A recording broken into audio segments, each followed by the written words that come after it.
বন্ধুরা, আপনারা তো সোশ্যাল মিডিয়ায় কিছু ভিডিও ফুটেজ অবশ্যই দেখেছেন বাংলাদেশি মানে আমাদের পড়শি দেশের তরফ থেকে যে 4 দিনে কলকাতা দখল করে নেবে, 7 দিনে ভারতের দিল্লিতে কালিমার পতাকা উড়াবে।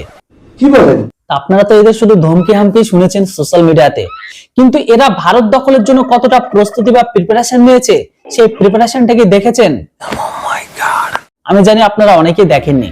চলুন আপনাদের প্রথমের আজকের এই ভিডিওর মূল ভিডিও ক্লিপটা সেটাকে দিয়ে শুরু করি, যে বর্তমান সময়ে বাংলাদেশের কিছু লুঙ্গি বাহিনী তারা কিভাবে ভারত দখলের জন্য প্রিপারেশন নিচ্ছে সেই ভিডিও ক্লিপ দিয়ে।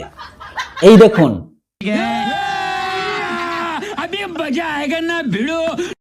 ডানাতে উড়ে ওঠান, বাঁহাতে ডানাতে নিচে দেন, এবার বাঁহাতে উড়ে দেন, ডানাতে বাঁহাতে নিচে দেন। ভারত আমাদের প্রকাশ্য শত্রু, তাদের বিরুদ্ধে যদি যুদ্ধ ঘোষণা করতে আমরা যুদ্ধ করব, প্রয়োজনে আবার যুদ্ধ হবে।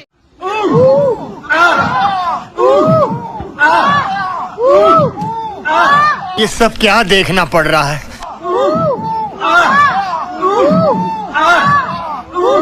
চার দিনের মধ্যে আমরা কলকাতা দখল করে নেব। আমরা দখল করে নেব।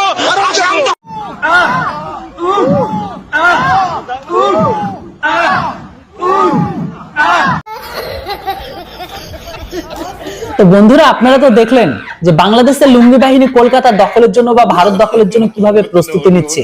চলুন এবার আবারও ফিরে যাই বাংলাদেশের ক্রিকেটের ময়দানে। বাংলাদেশের ক্রিকেটের ময়দানে যাওয়ার আগে আপনারা এটা তো শুনে নিন যে বাংলাদেশের ক্রিকেট বিশ্লেষণকারীরা তারা কি আলোচনা করছে, যে বাংলাদেশ বর্তমান সময়ে কোন টিমের সাথে খেলার মতো যোগ্যতা রাখে। আয়ারল্যান্ডের সাথেও হারলাম, তাও দ্রুতই স্বীকার করেছেন যে আয়ারল্যান্ডের সাথে না পেলে কার সাথে পারবো। শুনলেন তো বাংলাদেশের ক্রিকেট বিশ্লেষণকারীরা কি বলছে, যে তারা আয়ারল্যান্ডের সঙ্গে না পারলে তারা কার সঙ্গে পারবে। এইদিকে আবার বাংলাদেশের লুঙ্গি বাহিনী বা ক্রিকেট প্রেমী ভক্তরা তারা আবার কি দাবি রাখে শুনুন, যে দাবিটা শুনলে আপনাদের অনেক হাসি লাগবে। ওই জন্য বলেছিলাম না যে এরা নিজের থেকে বেশি অন্যের বাপকে বাপ ডাকতে বেশি পছন্দ করে। এটা আমার কথা নয়, তাদেরই কথা। আমরা চাই বাংলাদেশ একবার শুধু যদি ইন্ডিয়া হারাইতে পারে, আমরা এশিয়া কাপ চাই না। এশিয়া কাপের দরকার নাই, শুধু আমরা চাই ইন্ডিয়া একবার হারক, আমরা ওয়ার্ল্ড কাপ পাই গেছে এটা মনে করব। আলহামদুলিল্লাহ। তো বন্ধুরা, এটাই হচ্ছে বাংলাদেশি বা অন্ধভক্ত বা ইসলাম পড়া গ্রহণকারী ব্যক্তিদের মানসিকতা। এদের দাবিটা শুনুন, যে একবার বা যেন তেন প্রকারে ভারতকে হারাতে পারলেই এরা খুশি। কিন্তু এদের মানসিকতা এটা থাকে না যে যেন তেন প্রকারে যেভাবে হোক একটা কাপ পেলে এদের যে গোটা দেশের মান সম্মানটা রক্ষা হবে, অন্তত কোথাও হলে একবারের জন্য বলতে পারবে যে না, আমাদের কাছে একটা কাপ আছে। আর এই মানসিকতা নিয়ে যারা খেলা দেখে আর যারা খেলে, বা এই মানসিকতা নিয়ে যারা বর্তমান সময়ে সবকিছু বিচার বা ভাবনা চিন্তা রাখে, তাদের কাছে আবার এর থেকে কি বা আশা করা যায়। ওই জন্য আমি আপনাদের আগেও বলেছি, এখনো বলছি আর বলেও যাব, এই জন্য এরা নিজের আব্বুর থেকে অন্যের আব্বুকে আব্বু ডাকতে বেশি পছন্দ করে। যদিও বাংলাদেশের সমস্ত ক্রিকেট প্রেমী একরকম ভাবনা চিন্তাকারী নয়, তবুও কিছু কিছু আছে। আবার এমনও কিছু ক্রিকেট প্রেমী আছে যারা আজকের দিনে এই ক্রিকেট প্লেয়ার বা ক্রিকেট অন্ধভক্তদের নিয়ে এই লেভেলে দেয়। কি বিশ্বাস হচ্ছে না? এই দেখুন। ও সেই সেই বাঙ্গির ছেলেরা সেই খেলা দেশো। এখন আর গঞ্জিকা সেবন করিয়া মাতাল হওয়া লাগবে না। নাটকির ছেলেদের খেলা দেখলে এমনিতেই মানুষ মাতাল হয়ে টাল হয়ে পড়ে থাকবে। বাংলাদেশের ক্রিকেটে মাগিবাজি, লুচ্চমি এবং রাজনীতি সবই আছে, কিন্তু মাগার মেন যে ক্রিকেট খেলা সেইটা নাই। একটার ভিতরে আজকে ন্যূনতম দায়িত্ববোধ দেখছেন, যে জায়গায় শুরুতে আমরা উইকেট হারাই ফেলছি, 2টা ওপেনার শুরুতেই পড়ে গেছে আমাদের। তারপর লিটন কুমার দাস, সে ক্যাপ্টেন, তার কোনো দায়িত্ববোধ আজকে দেখছেন। তারপর কিরণ আলম, সাইফ হাসান, কাকে কি বলো প্রত্যেকটা। আর আমাদের চুনগেম জাকির আছে, একটা সুদানির পরেও ভালো ক্রিকেট খেলে নাই, ভালো ব্যাটিং করে নাই।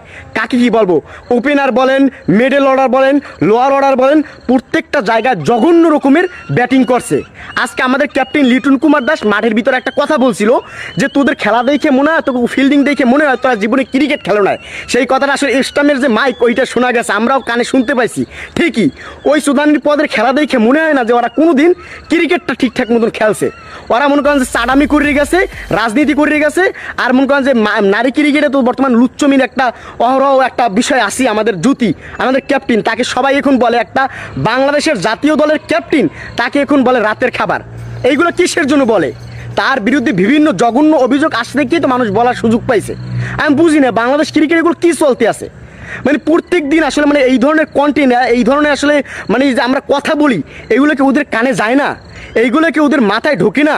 নির্বাচকরা দল ঘোষণা করে কিন্তু আমাদের ক্যাপ্টেন সে নিজেই জানে না যে কাকে রাখিয়া কাকে বয়ে কাকে রাখছে।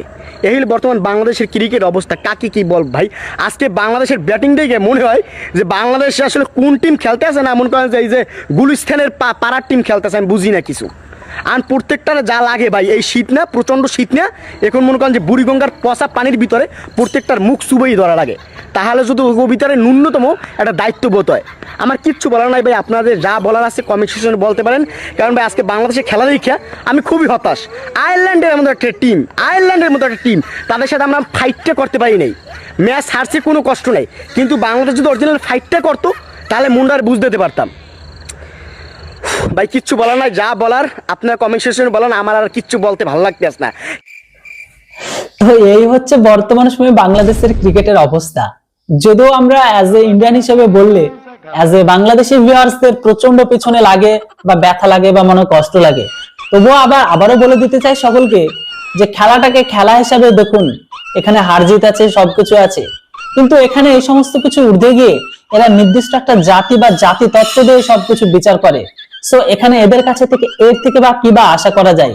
বর্তমান সময়ে বলছি না যে বাংলাদেশের সমস্ত ক্রিকেট প্রেমীরা অন্ধভক্ত বা ওই যে নিজস্ব একটা রিলিজনকে দিয়ে বিচার চিন্তা বা ভাবনা চিন্তা রাখে, তবে কথা এটাও আছে যে এরা এত কিছু এইরকম ভাবে যেদের ট্রোলিং করে, এত বাজে স্ল্যাং ল্যাঙ্গুয়েজকে ইউজ করে, এদেরকে যে হেরিটেজ থেকে শুরু করে এদেরকে অকথ্য ভাষায় গালিগালাজ করে, তারপরেও কেন এদেরকে এতটুকু চোখ খোলে না?